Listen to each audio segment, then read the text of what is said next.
ఎక్కడ కళాకారులు గౌరవించబడతారో, సన్మానించబడతారో ఆ రాజ్యం సుభిక్షంగా ఉంటుంది, చల్లగా ఉంటుంది అన్నది మన పెద్దలు చెప్పిన మాట. ఈ రోజున ఈ పౌర సన్మాన సభ చూస్తుంటే, ఇంతమంది వేల మంది తరలి వచ్చేటువంటి సభ చూస్తుంటే, ఇంత పద్మ పురస్కారాలతో ఇంతమంది కళాకారులకు, గొప్ప వ్యక్తులకు ఇక్కడ సన్మానం జరుగుతుంటే నాకు అది అక్షర సత్యం అనిపిస్తుంది. అలాగా అది గుర్తుకొచ్చేలాగా ఉన్నటువంటి ఈనాటి ఈ సభ తెలంగాణ రాష్ట్ర ప్రభుత్వం పద్మ అవార్డు గ్రహీతలకు ఇలా గౌరవిస్తున్న ఈ సభలో ముఖ్య అతిథిగా విచ్చేసినటువంటి మా మిత్రులు గౌరవనీయులు శ్రీ రేవంత్ రెడ్డి గారికి, మరొక సోదర సమానులు ఉప ముఖ్యమంత్రి బట్టి విక్రమార్క గారికి, ఈనాటి ఈ సభాధ్యక్షులు జూపల్లి కృష్ణారావు గారికి, మా సినిమాటోగ్రఫీ మినిస్టర్ కోమటిరెడ్డి వెంకటరెడ్డి గారికి, మరొక మిత్రులు మంత్రివర్యులు పొంగులేటి సుధాకర్ గారికి, శ్రీనివాస్ గారికి, ఇక ఇతర పెద్దలకు, అలాగే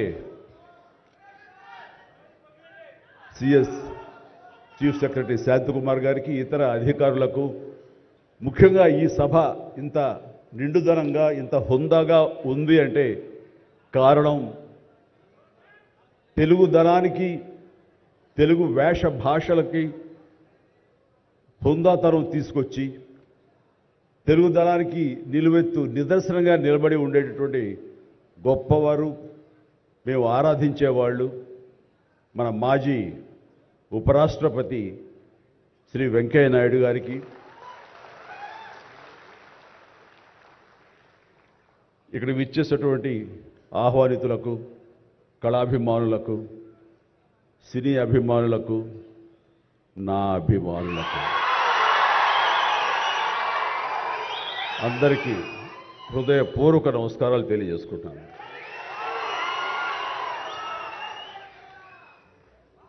నాకు నిజంగా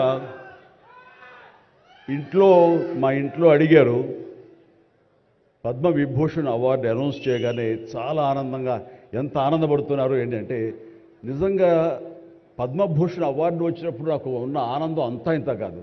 కానీ ఇన్నేళ్ల తర్వాత ఇప్పుడు ఈ పద్మ విభూషణ్ అవార్డు వచ్చినప్పుడు నిజంగా అంత ఉత్సాహం లేదు. ఏదో వచ్చింది, సంతోషం, గౌరవంగా స్వీకరించాలి, ఎంత ప్రజాభిమానం అని అనుకుంటూ ఉన్నాను. కానీ ఆ తర్వాత తరలి వచ్చేటువంటి వివిధ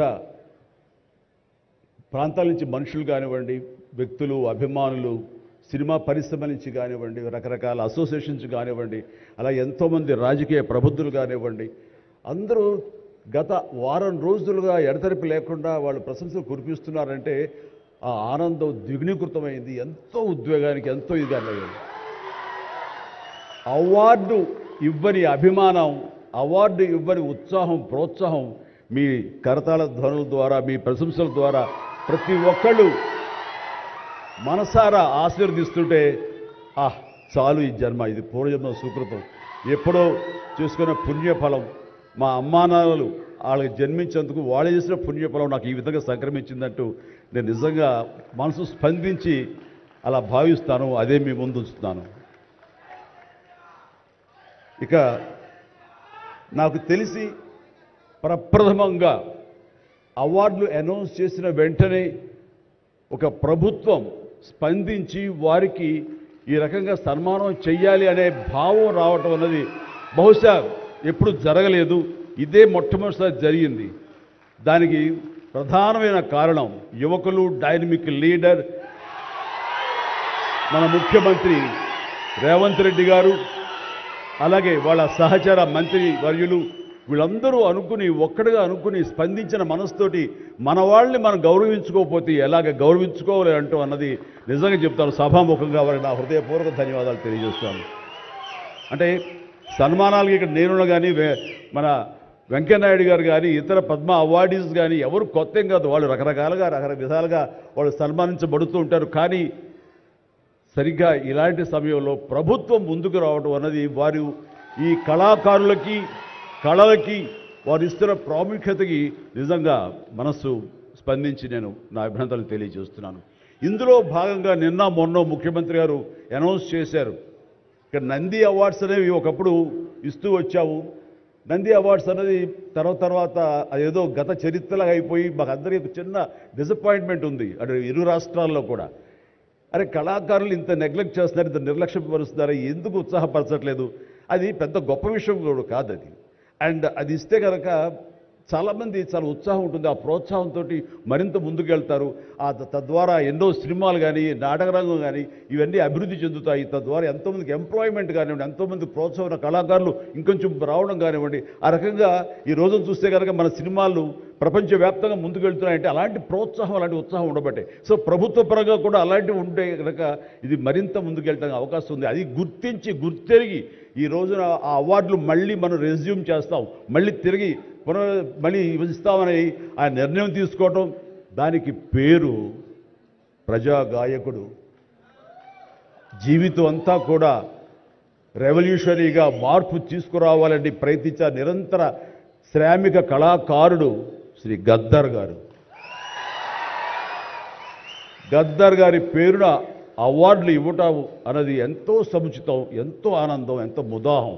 అలాంటి నిర్ణయం తీసుకున్నటువంటి మా ముఖ్యమంత్రి రేవంత్ రెడ్డి గారికి వారి సహచర్యులకి నేను మనస్ఫూర్తిగా నా హృదయ ధన్యవాదాలు ఈ సభాముఖంగా తెలియజేస్తున్నాను.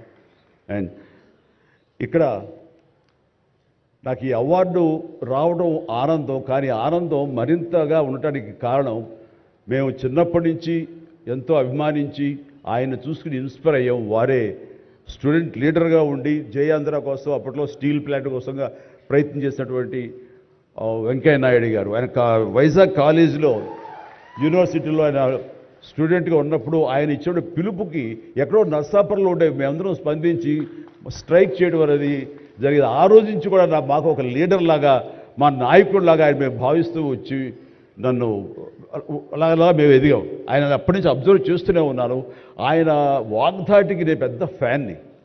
ఆయన మాట్లాడే మాటలు అలాగా నోరు వెళ్ళగట్టి చూస్తుంటాను. ఇప్పుడు కూడా అదే ఎదురు చూస్తాను.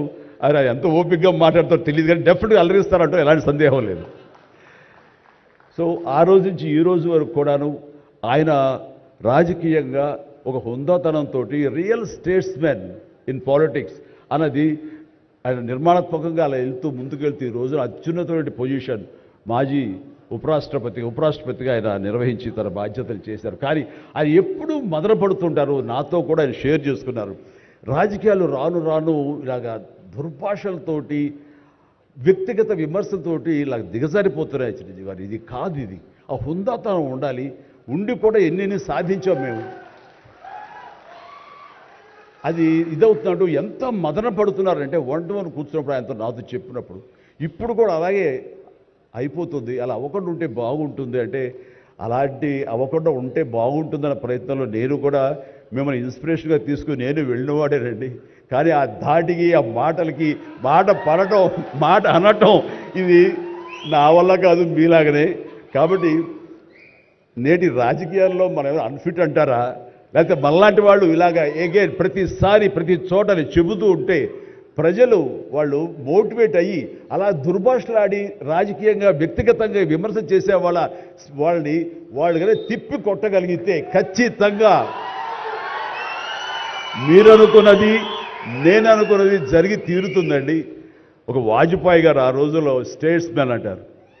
ఆయనలాగా మళ్ళీ అంత హుందాతనం మళ్ళీ మనం ఈ రోజున మనం వెంకయ్యనాయుడు గారిలో చూస్తున్నాం. అయితే ఆయన రాజకీయంగా కొంచెం విశ్రమించారు కాబట్టి ఈ రోజున ప్రజలే ఆలోచించుకోవాలి. అలాగా నోరు జారే వాళ్ళని దుర్భాషలాడుతూ వ్యక్తిగత విమర్శలు చేసేవాళ్ళని తిప్పికొట్టే విధంగా నిర్ణయించే శక్తి మీకే ఉన్నది, మీరే నిర్ణయించుకోవాలని చెప్తున్నాను. ఈ రోజున రకరకాల రంగాలకు సంబంధించినటువంటి గొప్ప గొప్ప వ్యక్తులు వాళ్ళు గుర్తింపు వస్తుందా రాదా అని కాదు, అది వాళ్ళ ఇంట్రెస్ట్ కొద్ది. ఈ రోజున ఇక్కడ ఒక్కొక్కరు శిల్పకళాకారులు ఉన్నారు, అలాగే కొన్ని art forms of village rural సంబంధించిన వాళ్ళు ఉన్నారు, సమయ గారు ఇట్లాగా అలా రకరకాల కవులు ఉన్నారు. వీళ్ళందరూ కూడాను ఆ పని చేసుకుంటూ వెళ్ళిపోయి అదే మా జీవితం, అదే మా ధ్యేయం అంటూ అలా ముందుకు వెళ్ళిపోయే దీంట్లో ఈ రోజున ప్రభుత్వాలు గుర్తించి వాళ్ళకి పద్మశ్రీ అవార్డులు ఇవ్వటం అన్నది, పద్మ అవార్డుతో గౌరవించుకోవడం అన్నది ఈ సందర్భంగా నేను వాళ్ళ గుర్తించినటువంటి భారత కేంద్ర ప్రభుత్వానికి నేను మనస్ఫూర్తిగా నా అభినందనలు తెలియజేస్తాను, నా సంతోషాన్ని వ్యక్తపరుస్తాను. దీనికి మరీ ముఖ్యంగా మన ప్రియతమ నరేంద్ర మోడీ గారు ప్రధానమంత్రి, ఆయన దీన్ని గుర్తించి అలాగా ఇవ్వడం జరిగింది. ఇక్కడ ఒక విషయం చెప్పొచ్చో చెప్పకూడదో తెలియదు కానీ ఒక విషయం చెప్తాను. మధ్యాహ్నం నాకు అవార్డు మీకు ఇవ్వాలనుకుంటున్నాము, మీకు మీ కన్ఫర్మేషన్ కానీ మీ యొక్క ఆమోదం మాకు తెలియాలంటూ హోమ్ డిపార్ట్మెంట్ నుంచి ఫోన్ ఇచ్చినప్పుడు ఒక షాకు లోన్ అయ్యాను. అప్పటికి ముందు నుంచి స్పెక్యులేషన్స్ ఉన్నాయి కానీ నాకు ఇవన్నీ కూడా వస్తాయి లేవో అనే దాని మీద ఎప్పుడో మీమాంస ఉండేది నాకు. వాళ్ళు చెప్పగానే సంతోషించాను. సో ఈవినింగ్ ఎన్నింటికి వస్తుందని వాళ్ళు 6-7 o'clock వస్తుంటే అప్పటి నుంచి అలా టీవీలు ముందు కూర్చున్నాను.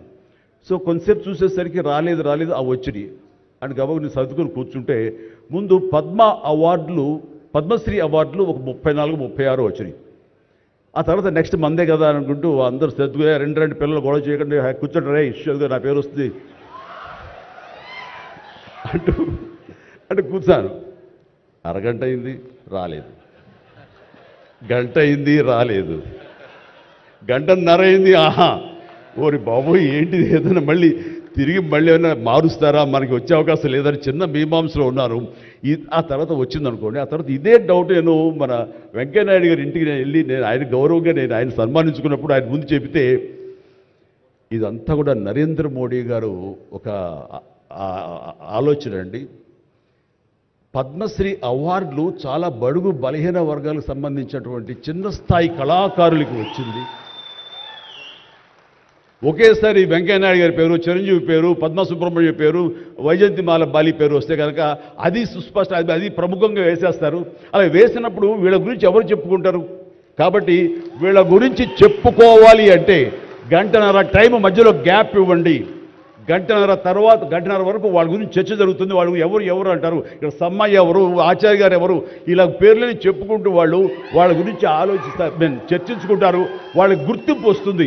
అది రిజిస్టర్ అయిన తర్వాత దెన్ చిరంజీవి వెంకయ్యనాయుడు గారు డబ్బు ఇష్టం అన్నారు. అది నిజంగా గొప్ప ఆలోచన, గొప్ప ఇది. వారి గురించి తెలుసుకున్న తర్వాత నాకు నరేంద్ర మోడీ గారి మీద గౌరవం మరింత పెరిగింది ఆయన చిన్న ఆలోచించి. సో ఇలాంటి సన్మానం జరగటం అన్నది నాకు నిజంగా అత్యంత గౌరవంగా భావిస్తాను. నా జన్మ సార్థకమైందని భావిస్తున్నాను.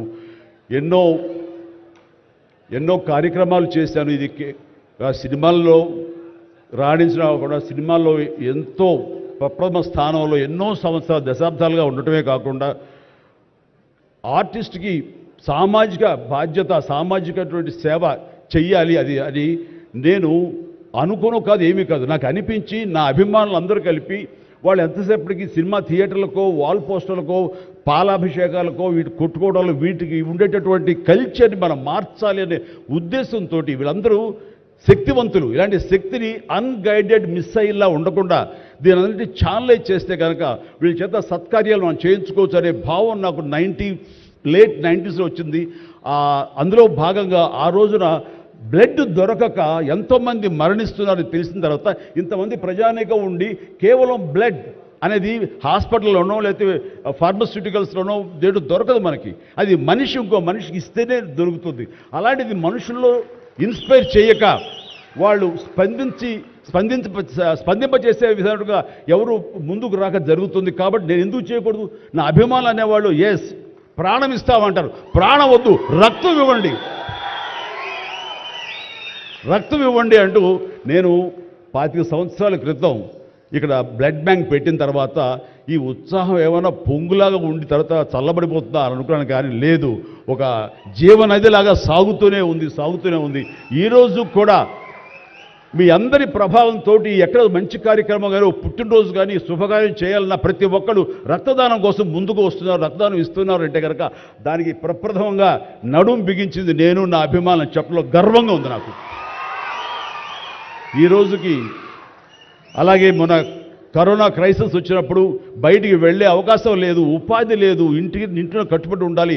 ఇలాంటి పరిస్థితుల్లో వాళ్ళందరికీ నిత్యావసర వస్తువులకు చాలా కష్టపడిపోతారు అనుకున్నప్పుడు నా ఇతర మిత్రుల సహాయ సహకారాలతోటి నేను పెద్ద ఎత్తున వాళ్ళకి 4 నెలల పాటు మన ఇళ్లలో తినే హై క్వాలిటీ గ్రాసరీస్ నేను వాళ్ళకి అందివ్వడం జరిగింది. అది వాళ్ళు బయటికి రాలేరు, పోలీసులు వాళ్ళు చాలా స్ట్రిక్ట్గా ఇంటికే పరిమితం చేస్తారు, ఏం తింటారు. అప్పుడు నా అభిమానులు నేను ప్రోత్సహించి వెళితే నా అభిమానులు ప్రతి ఇంటికి వెళ్ళి ఆ బ్యాగ్స్ ఇచ్చేవాళ్ళు. అది గొప్పగా నాకు ఎంతో సంతృప్తి ఇచ్చింది.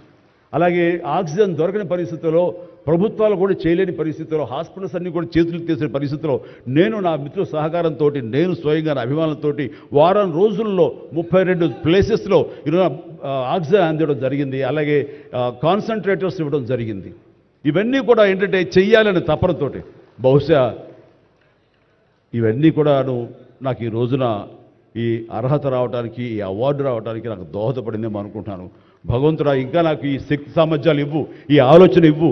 నేను అవార్డుల కోసం ఎదురు చూడను, అవార్డులు రావాలని కోరుకోను, లేకపోతే చాలు. వాళ్ళ గుండెలు ఉండే ప్రేమ కంటే ఏ అవార్డు పెద్దది కాదు. కాబట్టి ఇలాగా మిగతా జీవితం సినిమాలు చేస్తూనే ఉంటా, డ్యాన్సులు ఆడుతూనే ఉంటా, ఫైట్లు చేస్తూనే ఉంటా, మిమ్మల్ని అలరిస్తూనే ఉంటా. అలాగే ఈ సేవా కార్యక్రమాలు కొనసాగిస్తూనే ఉంటాను. ఇది మీకు చెబుతూ ఈ అవకాశం ఇచ్చినటువంటి తెలంగాణ రాష్ట్ర ప్రభుత్వానికి, మరీ ముఖ్యంగా మా ముఖ్యమంత్రి గారికి, మా ఉప ముఖ్యమంత్రి భట్టి గారికి, అలాగే మా సినిమాటోగ్రఫీ మినిస్టర్ గారికి, మిగతా ఇతర మినిస్టర్స్ అందరికీ నా హృదయపూర్వక ధన్యవాదాలు తెలియజేస్తూ థ్యాంక్ యూ సో మచ్. జై హింద్.